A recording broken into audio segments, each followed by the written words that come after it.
नमस्कार दोस्तों, मेरे चैनल ट्रिक तकनीक में आप सभी लोगों का एक बार फिर से स्वागत करता हूं। आज की इस वीडियो में हम जानने का प्रयास करेंगे कि कैसे हमारे ऑटो सेक्टर का झुकाव धीरे धीरे ईवीज की ओर होता जा रहा है और आगे आने वाले समय में ईवीज कितना कुछ इम्पोर्टेंट रोल प्ले कर सकता है।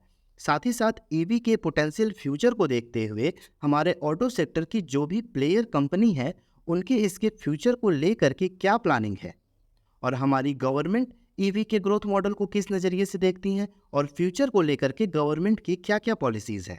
इन सारी बातों को ध्यान में रख करके हम एक इंफॉर्मेटिव एनालिसिस करेंगे और साथ ही साथ ये भी जानने का प्रयास करेंगे कि हमारे ऑटो इंडस्ट्री में कौन कौन सी ऐसी कंपनियां हैं जो फंडामेंटल स्ट्रांग होने के साथ साथ भविष्य में भी ईवी सेक्टर को एडॉप्ट करने का फुल पोटेंशियल रखती हैं। चलिए दोस्तों, वीडियो को शुरू करते हैं। इलेक्ट्रिक व्हीकल की अगर हम हिस्ट्री को देखें तो लगभग 19वीं सदी में ही इसकी शुरुआत हो चुकी थी। एक famous Scottish mechanic Robert Anderson ने अपने एक डीजल से चलने वाली कार को इलेक्ट्रिक व्हीकल में कन्वर्ट किया था। ये कार लगभग 4 किलोमीटर पर आवर की स्पीड से करीब 2.5 किलोमीटर तक चल सकती थी। 19वीं सदी की शुरुआत में इलेक्ट्रिक व्हीकल बहुत ज़्यादा पॉपुलर भी हो गए थे और 1857 में अमेरिका में जितने भी व्हीकल बेचे गए थे उनमें से करीब 40% व्हीकल इलेक्ट्रिक ही थे। चूंकि इसकी रेंज और पावर कैपेसिटी डीजल और पेट्रोल व्हीकल के मुकाबले काफ़ी कम थी और उस समय कोई ऐसी खास टेक्नोलॉजी भी विकसित नहीं हो पा रही थी जिससे कि इनकी रेंज और पावर परफॉर्मेंस को बढ़ाया जा सके। वहीं फॉसिल फ्यूल से चलने वाले व्हीकल की पावर कैपेसिटी इलेक्ट्रिक व्हीकल के मुकाबले काफ़ी हद तक बढ़ती जा रही थी। चूँकि समय बढ़ने के साथ साथ फॉसिल फ्यूल का ट्रेड भी ग्लोबल मार्केट में ईजिली होने लगा, जिससे कि पेट्रोल और डीजल से चलने वाले व्हीकल की मैन्युफैक्चरिंग तेजी से बढ़ने लगी और इलेक्ट्रिक व्हीकल की पॉपुलैरिटी धीरे धीरे काफ़ी कम हो गई। लेकिन अब अगर हम प्रेजेंट सिनेरियो की बात करें तो देखेंगे कि पिछले कुछ सालों में इलेक्ट्रिक व्हीकल की टेक्नोलॉजी में काफ़ी ज़्यादा ग्रोथ आई है। साथ ही साथ इसकी पावर परफॉर्मेंस और रेंज भी लगातार बढ़ती जा रही है। अगर हम ग्लोबल इलेक्ट्रिक व्हीकल की मार्केट के शेयर की बात करें तो इनमें रैपिडली ग्रोथ देखने को मिल रहा है। 2022 में 14% से बढ़कर 2023 में ये 18% हो चुका है। कुछ इंपॉर्टेंट फैक्टर भी हैं जिनकी वजह से आगे इनमें फ्यूचर ग्रोथ की भी बहुत पोटेंशियल है, जैसे कि गवर्नमेंट भी इसके मैन्युफैक्चरिंग पे इंसेंटिव दे रही है, गवर्नमेंट की पॉलिसी भी इसके फेवर में है। साथ ही जो बैटरी की कॉस्ट है वो भी कम होते जा रही है, ईवी की परफॉर्मेंस और रेंज भी बढ़ती जा रही है और जो एनवायरमेंटल बेनिफिट है उसकी भी अवेयरनेस कंज्यूमर में बढ़ती जा रही है। फॉसिल फ्यूल की अपेक्षा इनके इन्वायरमेंटल बेनिफिट कुछ ज़्यादा ही होने की वजह से यह अनुमान लगाया जा रहा है कि 2030 तक ईवी का मार्केट शेयर लगभग 30% हो सकता है। चूँकि USA, China and European country में ईवी के इंफ्रास्ट्रक्चर काफ़ी तेज़ी से विकसित हुए हैं, इसलिए अभी लगातार मार्केट शेयर इन्हीं कंपनियों के पास है।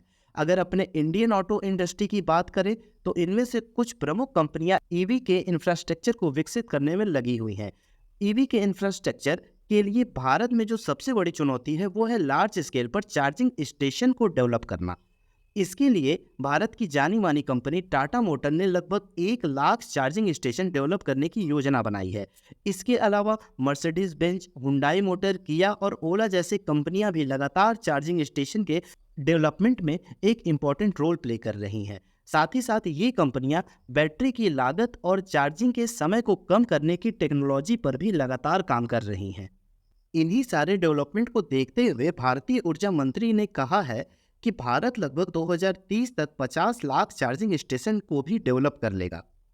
अब चलिए बात करते हैं इलेक्ट्रिक व्हीकल के मैन्युफैक्चरिंग में मेन इंपॉर्टेंट कंपोनेंट क्या क्या है और कौन कौन से इंडियन कंपनियां इन कंपोनेंट्स के लार्ज स्केल पर मार्केटिंग और मैन्युफैक्चरिंग करती हैं या कर सकने में सक्षम है।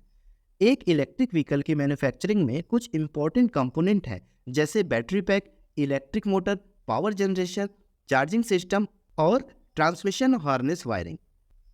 बैटरी पैक की मैन्युफैक्चरिंग में Amara Raja battery, Exide industry, Hero MotoCorp, Tata group की केमिकल और पावर कंपनी, एमआईएल और एमबीएल पावर सिस्टम लिमिटेड जैसी मोस्ट प्रोमिनेंट प्लेयर हैं।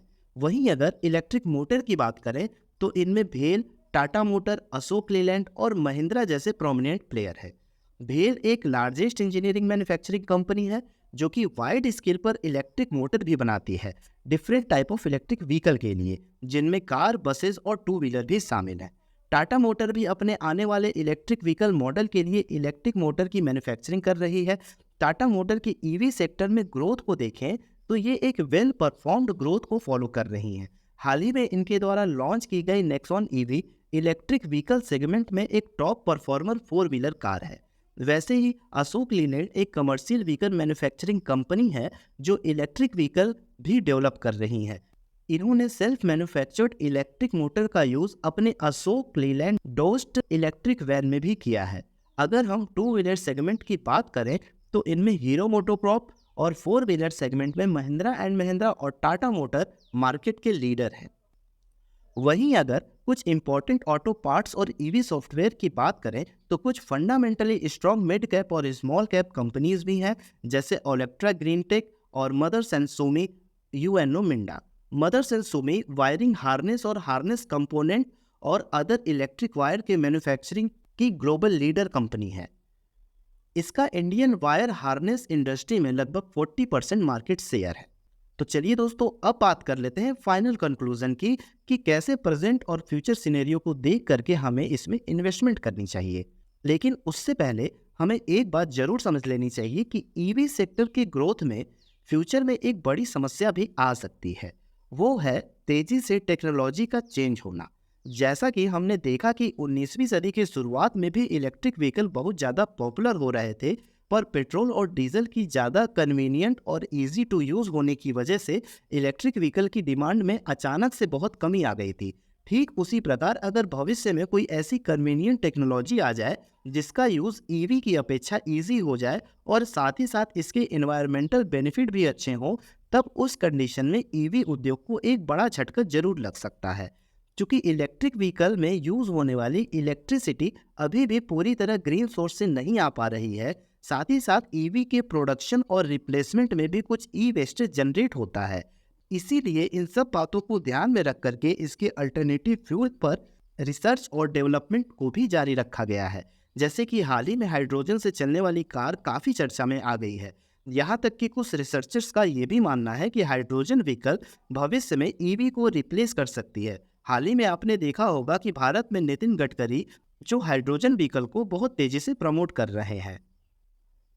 अभी हाइड्रोजन फ्यूल की बात करें तो अभी ये पूरे तरीके से ग्रीन सोर्स से प्रोड्यूस नहीं किया जा रहा है। साथ ही साथ अभी ये इलेक्ट्रिक पेट्रोल और डीजल की अपेक्षा काफ़ी कॉस्टली भी पड़ता है, इसलिए अभी इसका लार्ज स्केल पर यूज़ नहीं हो पा रहा है। पर अगर भविष्य में इसकी प्रोडक्शन की कॉस्ट काफ़ी कम किया जा सके तो ये ईवी सेक्टर के लिए एक अच्छा कॉम्पिटिटर साबित हो सकता है। हाइड्रोजन फ्यूल से रिलेटेड कंपनियों की फुल स्टडी हम इसके सेकेंड पार्ट में कभी और करेंगे।